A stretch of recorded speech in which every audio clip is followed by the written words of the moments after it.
transforming lives as we love, serve, and remember who we are.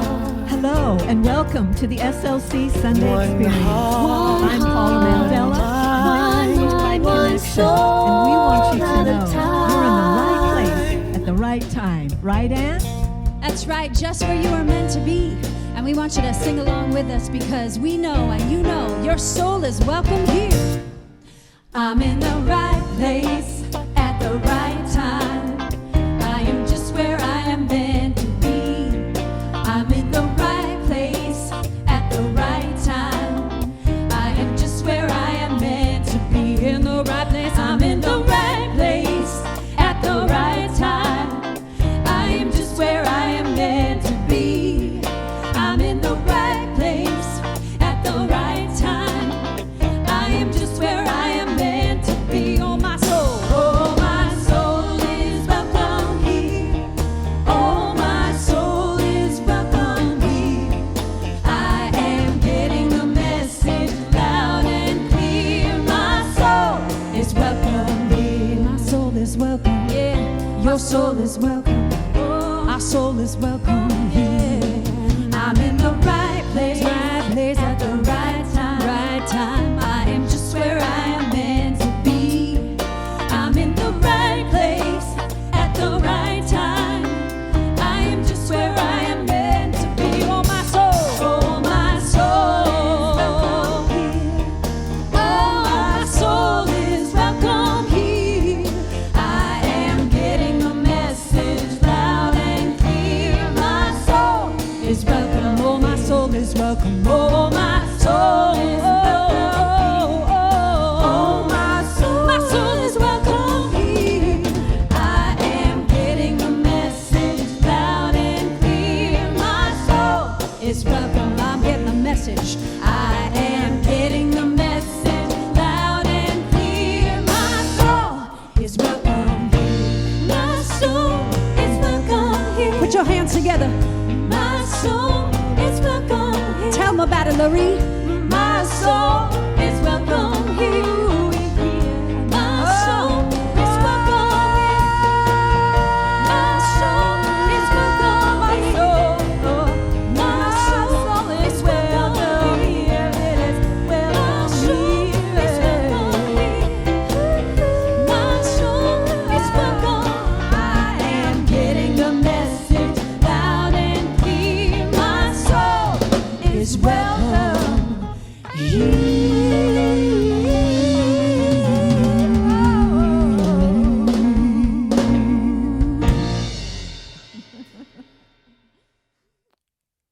Well, good morning, and welcome to the Spiritual Life Center experience that we are bringing to you wherever you might be on the planet today.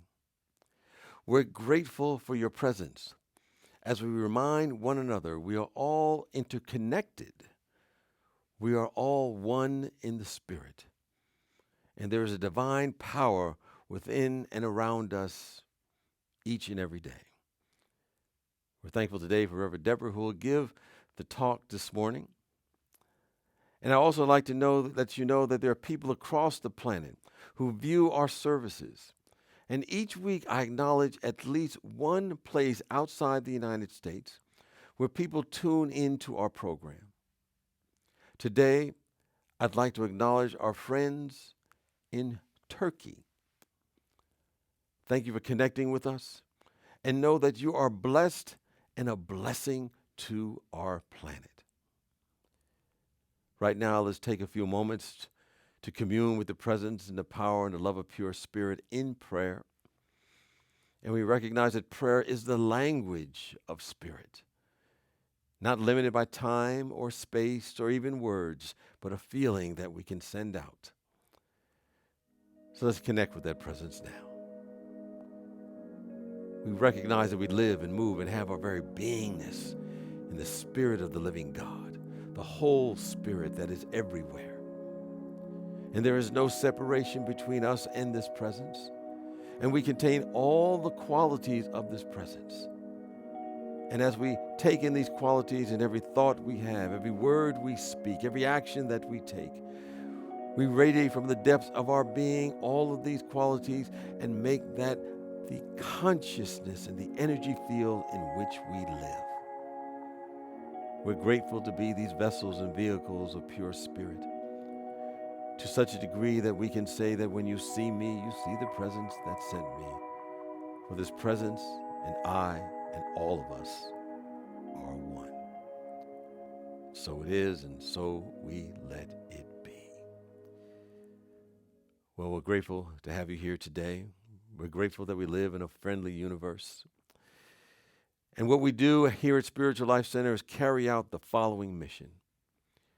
We transform lives as we love, serve, and remember.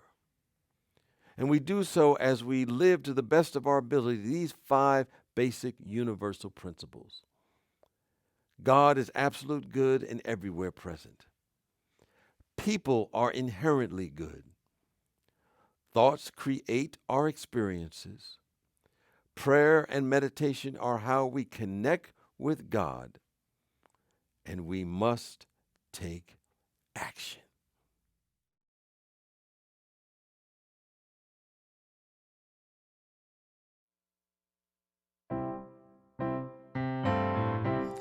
If you are having a birthday, this song goes out to you.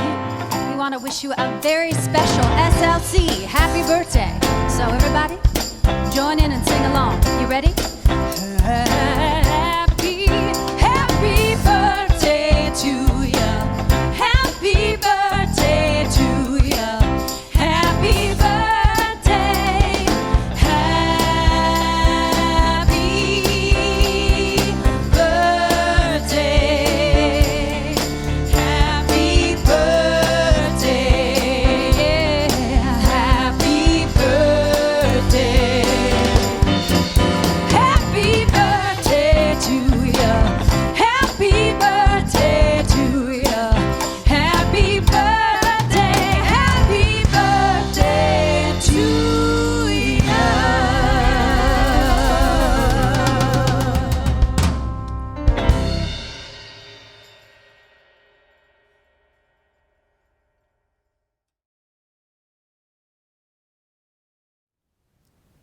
I'm Elaine LaRoa, and here's what's happening at SLC. For those of you who are new to our spiritual community, we invite you to attend a community member info session tonight from 6:30 to 8:30 p.m. Community membership is our way of honoring people new to our spiritual community and inviting you to deepen your own personal relationship with spiritual practice and engagement with our SLC family.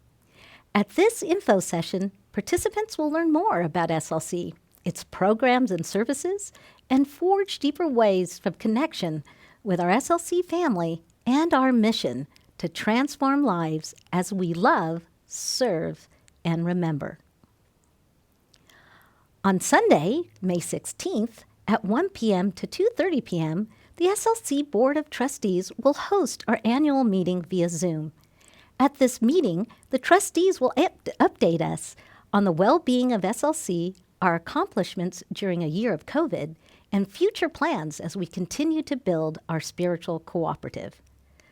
Governing members will elect new trustees, and we encourage everyone to attend to get in-depth insight into SLC. You will hear more details next week when Dr. Jenny Thomas gives the next Board of Trustees update.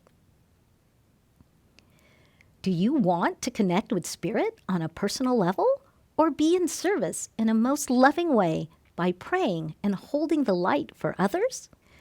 If so, then perhaps you are feeling the nudge of Spirit to explore becoming an SLC prayer chaplain.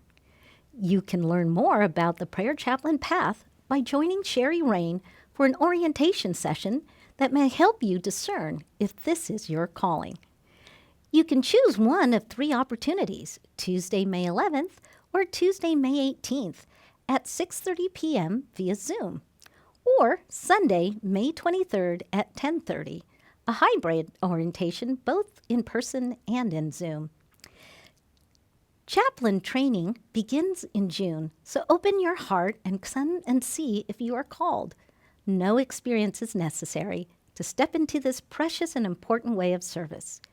You can sign up for a session now on our website. Have you ever wondered why it is that despite all you know about how to get along with the world, and despite the efforts you make at home and at work, you may still not be seeing lasting results? The transformational 21-day practice called the Art of Quantum Living, formerly known as a Q process, helps participants understand and reflect on their biology, their psychology, to uncover unconscious limiting patterns of thought, feelings, and belief set in motion in childhood that may be operating still by default. So I invite you to join me as I facilitate a training over 6 consecutive Wednesdays via Zoom beginning on May 5th. The first 3 weeks will be learning the quantum living process where no one and nothing is against you. You can learn more and sign up for this life-changing training on our website today. Our community giving partner for May is Del Rio Resource Center, and Brenda Bowles is here to introduce them. Hi, I'm Brenda Bowles, and I'm so happy to be part of the Community Giving Partnership team. Spiritual Life Center is committed to share a portion of our resources each month to a nonprofit that benefits our community here in the Sacramento area. This month, I am especially excited that we have chosen Del Oro Caregivers Resource Center to be the recipient of our donation. I had a personal experience with Del Oro. You see, 8 years ago, my husband died of Alzheimer's, and Del Oro helped me out when I most needed them. I was at my wit's end and was so tired and exhausted from caregiving, and they generously and lovingly arranged much-needed help, counseling, and caregiving relief for me. It helped my sanity because if any of you have lived with a person with Alzheimer's, it is demanding and exhausting. Del Oro saved me, literally, as I was at the point where I lost all of my joy, smile, and was so tired.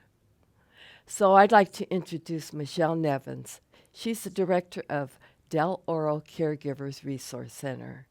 And listen carefully, because you probably know someone who needs help, whether it's a parent, a spouse, an aunt, an uncle, a neighbor, or a loved one that needs help because someone in his or her life is brain damaged.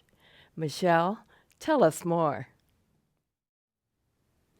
Thank you so much for the opportunity to be here. I just so appreciate Brenda's giving heart and just her willingness to remember Del Oro Caregiver Resource Center and what it means to her.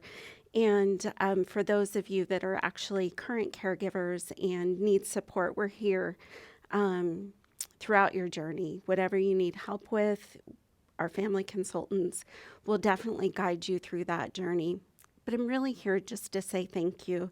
Thank you for your generous hearts, your giving spirit, to really provide help and support to family caregivers during this season. During the pandemic, we actually had a 54% increase in the number of clients calling us, which is tremendous. And over the course of 1 year, to have that big of a number of increase. And most of our clients were really dealing with isolation and mental health issues. And so the dollars that were raised through the congregation will be used to support our family caregivers with respite care to get a break from their caregiving situation and also to help with counseling because we're seeing increased need in that level of support.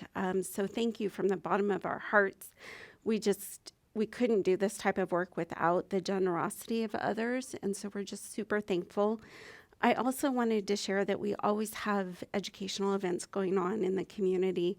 Normally they're live. Right now they're via Zoom, like most things. And if you are to go to deloro.org, which will get you the website address for that, /events, you can see a variety of different things. We actually have a caregiver kind of book topic right now where family caregivers are walking through a specific book. But a variety of different things to help support family caregivers. So if you know a caregiver or need support, let them know about us. Hopefully down the road, we'll have some additional volunteer opportunities. I know that there's an element of service that people want to help and support.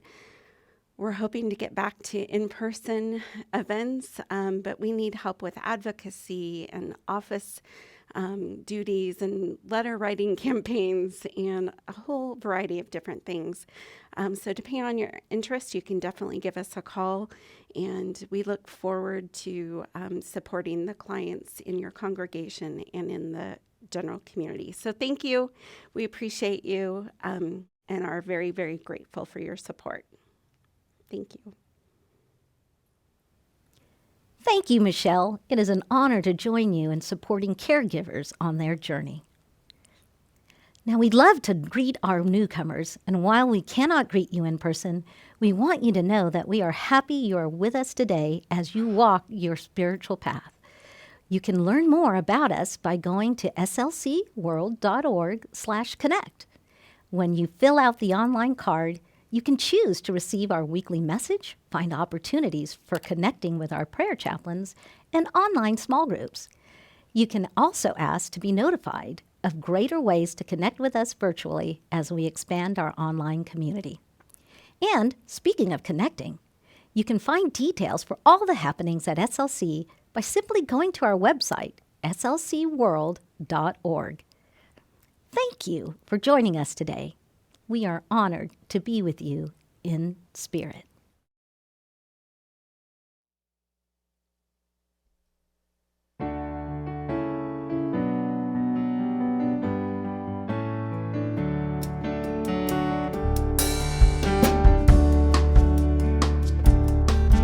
Kind friends all gather round. There's something I would say. What brings us together here has blessed us all today.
At Spiritual Life Center, we affirm there is power in the spoken word.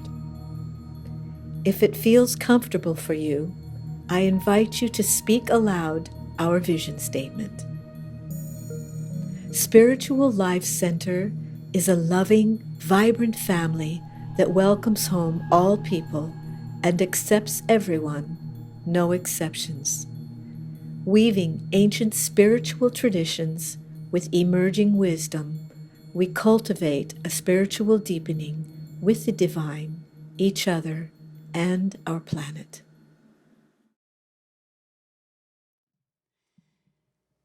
I am one with God. I know the truth. I am one with creation and one with you. There is no separation between all that is. I am one. Please join us. Joy and peace in my heart. Always I feel joy and peace in my mind. God within revealed joy and peace in my life. I am healed. Joy and peace, joy and peace in my heart.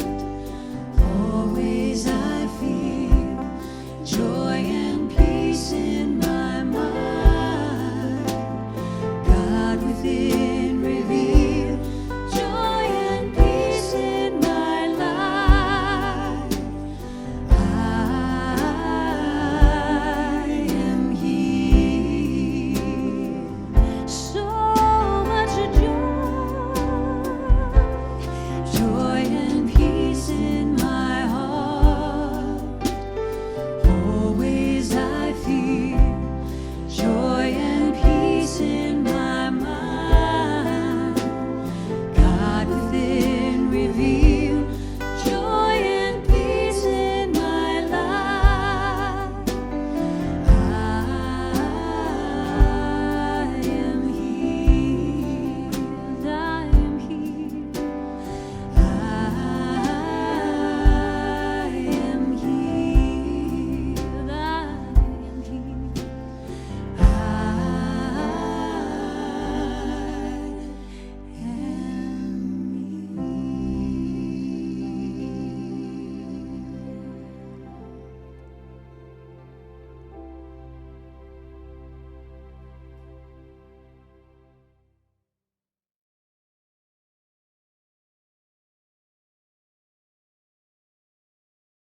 As we move into this time of meditation, we carry this joy and peace in our hearts, knowing God is within. And in this knowing, our true essence is revealed. So as we settle, I invite you to breathe,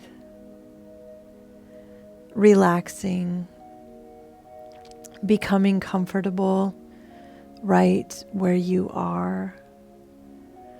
Breathing again, we let go, surrendering into the stillness. Here in our inner sanctuary, we connect with the divine, remembering this is our true nature, aligned with love, one with spirit, honoring our blessed existence. Breathing, we reflect on this journey of life with its twists and turns, adventures, celebrations and sorrows. We have had moments of joy, wonder, and love. We've excelled. We've felt unbeatable and surpassed our expectations, embracing excellence. And we glory in these moments. We've also had moments of resistance, and dare we say failure, where we have stopped ourselves before we even began to try, limiting our potential by our own self-doubt or the naysaying of another. Yet Spirit was with us all along, guiding us on our way in our heart of consciousness, celebrating the moments we dared to try. How do we harness this willingness, knowing the potential to fail, but willing to try anyway? Trusting that Spirit will see us through, learning our edges of comfort, and discovering that we can stretch past them, willing to be vulnerable, knowing it can be our craziest ideas that propel us forward. Daring greatly, we sail on angels' wings, seeing from a higher perspective. We are set free to brilliantly create, to honor and celebrate our failures, to acknowledge our bravery. We put ourselves out there, trusting and knowing that judgments are not ours to carry, having compassion for another's journey, even those we don't agree with, just knowing that they are giving it a try. We see the importance of nurturing our dreams, having fun along the way, not because we are doing it perfectly, but just because we are doing it. Allow yourself to smile at your attempt to be silly and free. Coming into the silence, where can we shift our understanding? Where can we tap in to our willingness to try, to embrace failures and see them another way?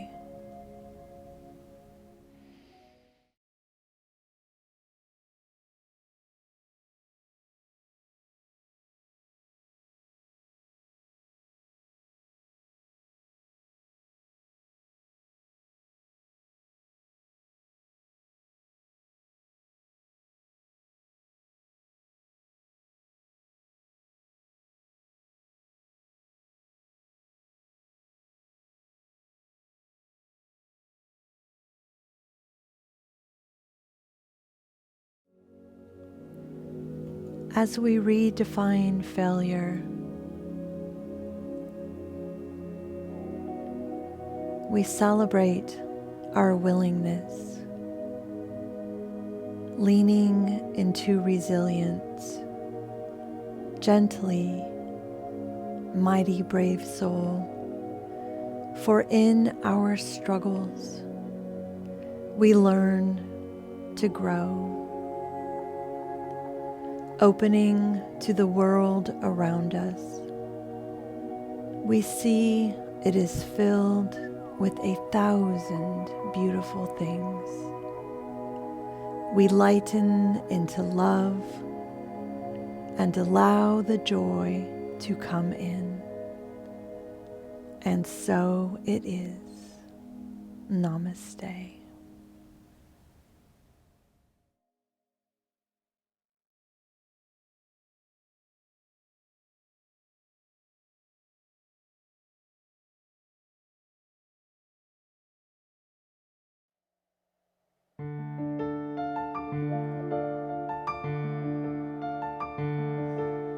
Every day I write the list of reasons why I still believe they do exist. 1,000 beautiful things.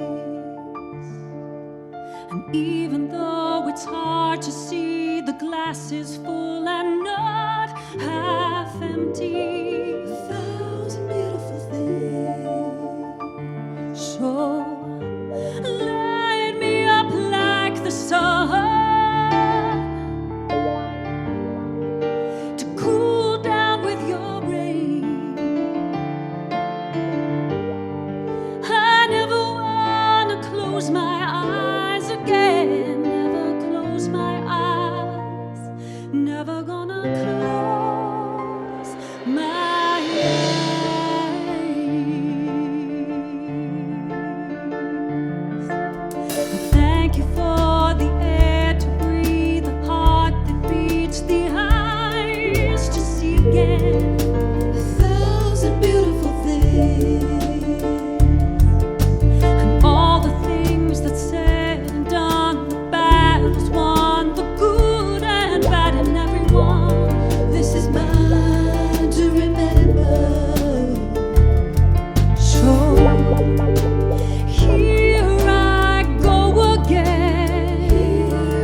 Everything I have to say.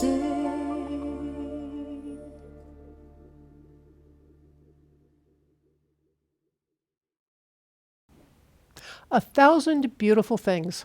I love the glass is half full line in this song because it seems that we alternately ask too much of and then too little of ourselves.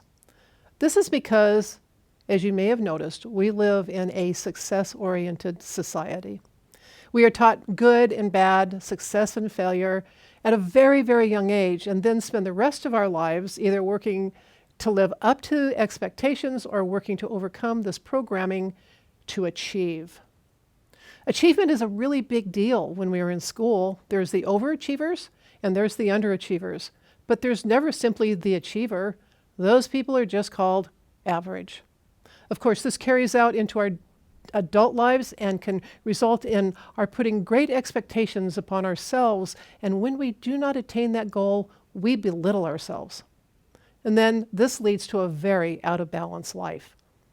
The way to come into balance is to realize how much pressure you put on yourself to succeed. And another way is to redefine the word succeed. What does it mean to succeed? Does it mean to do a thing perfectly all at once without help? Or does it mean that you simply do your very best and appreciate that result? As you can see, there's a very big difference between the two definitions. And even then, when you really tried your best, you may still say, I tried, but it wasn't my best. I wasn't at my best. Yes, you were. You were at your best at that time, in that place, in that circumstance. And honestly, that's all you can ever ask of yourself. There may be times when you do a thing over and over again, not because it wasn't good enough the first time, but because you feel like doing it again, or because it is something that you do on a regular basis. And keep this in mind. Your very best is going to vary from day to day. One day you are sleep deprived. The next day you are reinvigorated and ready to go at life full bore. And then the next day is pretty average.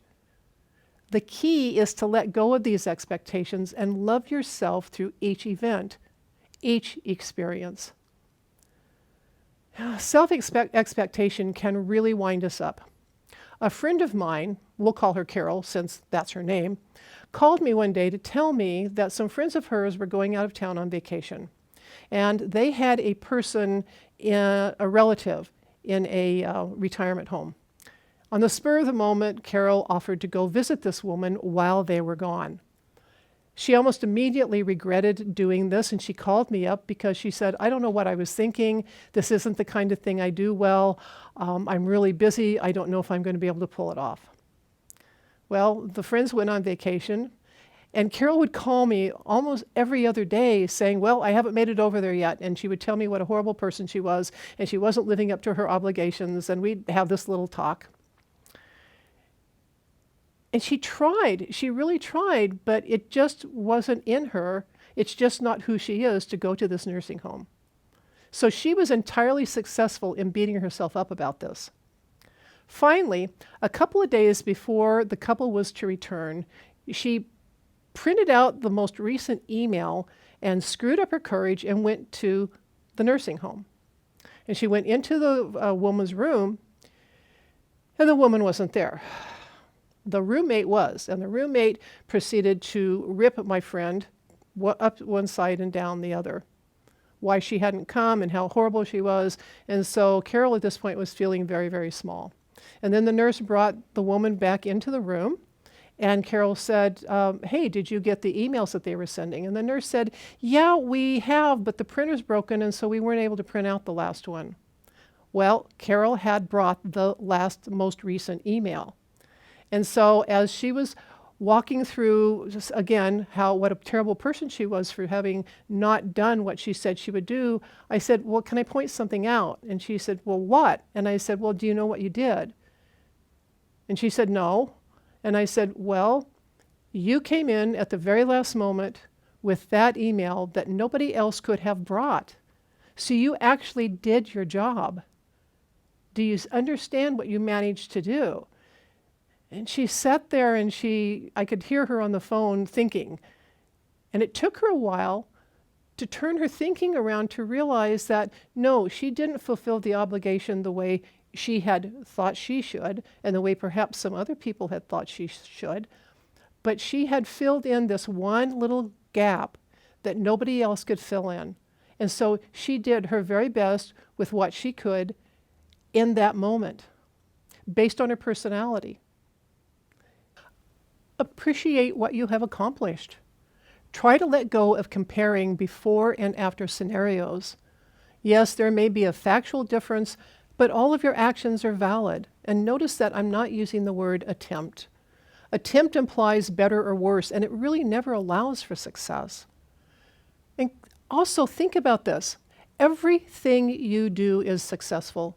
If you go driving and you incur a flat tire, you successfully had a flat tire. Your drive didn't fail. You just had to stop and fix the tire. If you pick up a bag and then drop it, you have successfully picked up a bag and you have just as successfully dropped it. And you also probably successfully spilled whatever was in the bag and then again succeeded in cleaning up the results. When you make what you call a mistake, take a moment to consider how well you did it. Is there milk all over the counter, or did you just spill a few drops? Did you succeed in getting into that deep argument? Were you completely successful in losing your temper? Yes, you probably were. Can you see that you did not fail at being centered because you were too busy being successfully angry?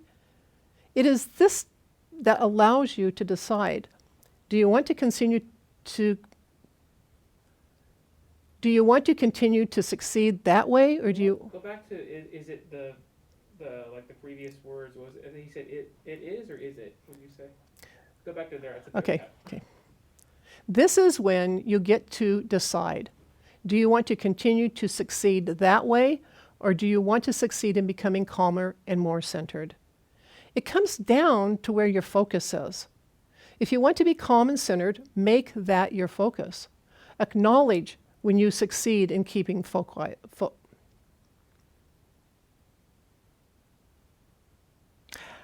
Acknowledge when you succeed in keeping that focus. Likewise, acknowledge when you succeed at losing focus. Some of you may remember the movie Chariots of Fire from 1981. The online description of this movie is that it is based on the true story of two British athletes in the 1924 Olympics, Eric Liddell, a devout Scottish Christian who runs for the glory of God, and Harold Abrahams, an English Jew who runs to overcome prejudice. Now, this movie is either loved or reviled as being long and boring. I personally was enthralled by the story. Now, I was young and I missed some of the social undertones. So here's my version. It's the story of two men who are gifted runners. And yes, one was a practicing Christian and one was Jewish, though I'm not sure that he actually practiced the religion. But in my story, the actual religion was not relevant. I saw two people, again, gifted runners. One ran because he was fast. One ran to win and to prove a point. Abrahams was focused on style, how he used his feet and arms, how he breathed. He hired a well-known trainer to help him get better and better. His focus was always on the outer. Liddell had terrible style. He ran with his head back and just went for it. But his focus was on the inner. Liddell and Abrahams were often in the same race, and Liddell usually won. And it became a thing for Abrahams to beat him. It was almost an obsession, and it was really highlighted when Liddell missed a race because he refused to run on a Sunday. Abrahams won, but he was not the least bit satisfied with that win because he wanted to beat Liddell. As we move through that story, we see Abrahams become more and more frustrated. And when he wins, it is never satisfying for him. Liddell just goes out and runs for the sake of running. Now, Liddell said he ran for God. And in his terminology, that's exactly what he was doing. But the religion or lack thereof for either person is not relevant in my version, though spiritual intent is. Liddell was a man living and working and running from the inside out. He got out there, he threw his head back and ran like the wind. Abraham was a man always working from the outside. His form was good, but he never looked happy or relaxed. He was comparing and competing. Abraham strove for perfection, to win, to be on top, and there really seemed to be no joy in his life. Liddell said God made him for a purpose, but God also made him fast. He just ran in pure joy. Each of us has a choice as to how we function in the world. We can strive to attain perfection, worrying about each detail and what other people think. You can be in each moment knowing that you're at your best for that particular moment. And this is the highest thing you can do and see in yourself. So is this just a big Pollyanna talk? Be all positive and life will work itself out? No, not at all. The idea is that lots of things don't go our way, just as I suggested earlier. But if you can change your focus from the outer to the inner, and when the outcome is not what you want, you can take steps to change it. You don't do this because it was wrong, but because it was a simple mistake on the situation. When we are recording these videos, we often have mistakes. Perhaps the speaker gets the giggles, and we have to do another take or two. Life is full of mistakes, and we just get to do another take.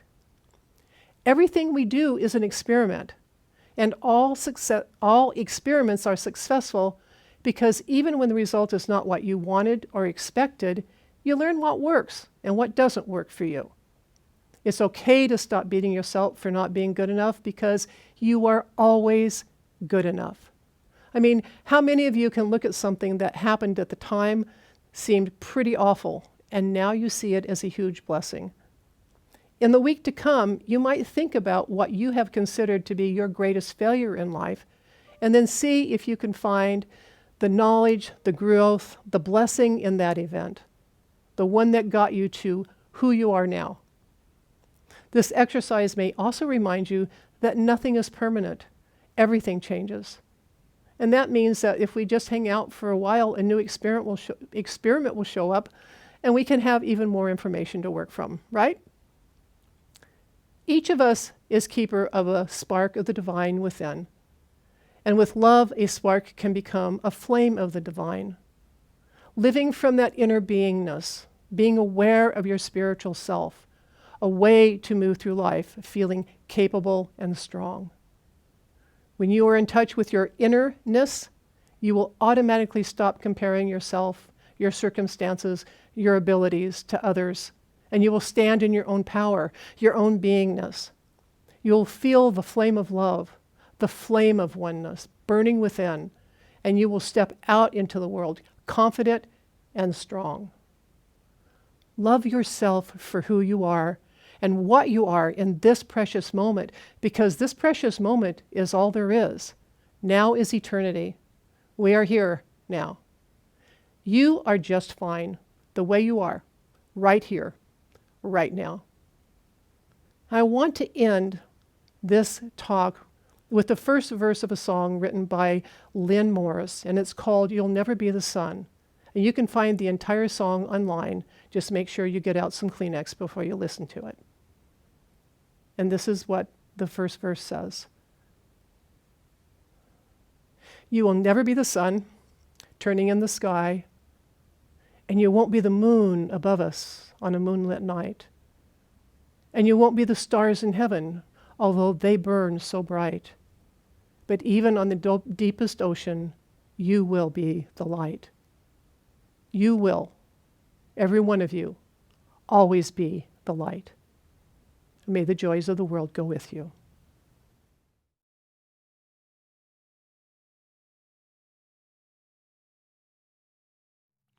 Well, thank you for being part of our service today. And thank you, Reverend Deborah, for reminding us that your biggest failure is your greatest success. And what a powerful message that is for each and every one of us. Well, next Sunday is Mother's Day, and I will speak on the allness of God and how we all are capable of being co-creators with His divine presence. And remember to join us for a virtual courtyard chat on Zoom at 10:15 Pacific Standard Time. Know that the link to the spiritual courtyard is in the description. So let's go meet there, and we'll be able to chat with friends and members of Spiritual Life Center. Right now, this is your opportunity to help Spiritual Life Center continue to provide these spiritual experiences for you and anyone else that wants to be part of our program. And what we do is not only on Sunday, but what takes place in our weekly podcast, our prayer and meditation classes, as well as other transformational experiences that take place throughout the week. So I invite you to support Spiritual Life Center with your donation or your gift, and to give what you can. It makes a huge difference and is highly appreciated. You can give by texting SLC Love to 44321. That's SLC Love to 44321. or go to our website, slcworld.org, and click the Donate tab to give in other ways, including by mail. And now I invite you to join in as we affirm our offertory blessing together. Or you could do it simply silently. Divine love, as me, blesses and multiplies all that I am, all that I have, and all that I circulate. Thank you, God.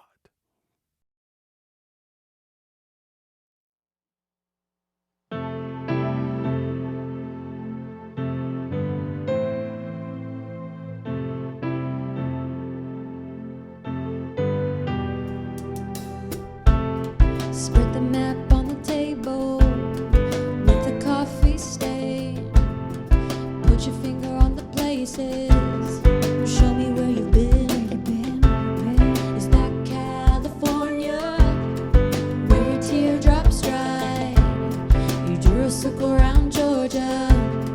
Can you tell me why? See, you should have been, could have been written all over your face. Wrong turns and bridges burnt, things you wanna change. And it's history, you can't rewrite it. You're not meant to be trapped inside it. Every tear brought you here, every sorrow gathered.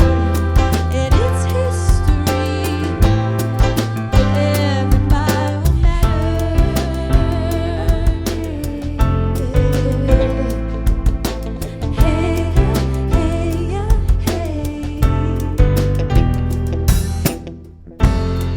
Get the box off the top shelf with the black and white snapshots of your old self in a better light. Ghost and regrets back again. I can see it in your eyes.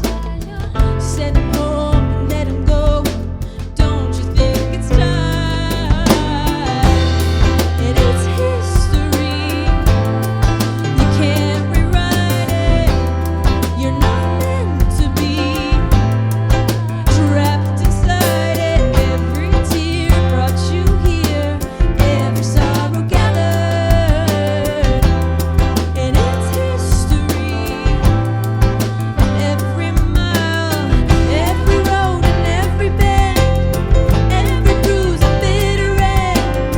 All you squandered, all you spent, it mattered, it mattered. Yeah, mercy always finds a way to wrap your blisters up in grace. And every highway you'd erase, it mattered, but it's history. Don't define you, and you're free to leave it all behind you. Every tear brought you here, every sorrow gathered. And it's history, every mile mattered. Every mile mattered. Every mile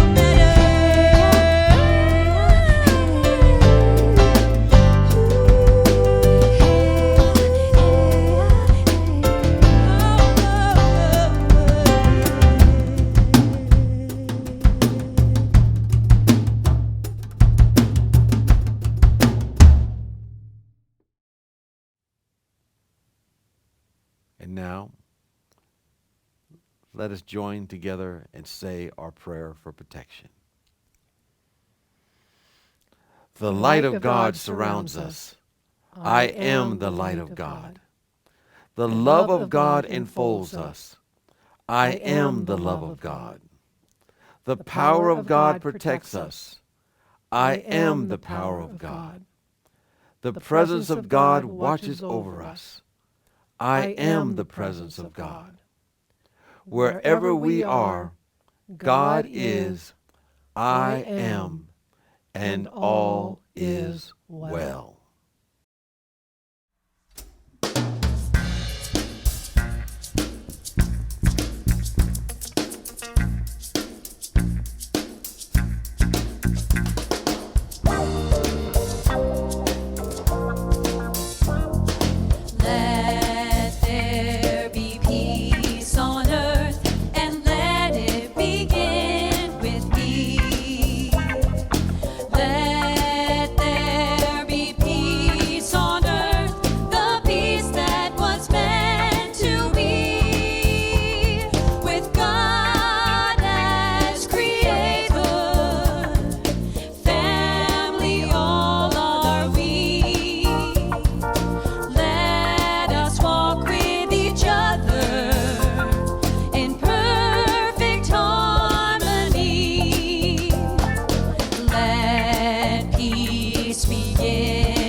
Let this be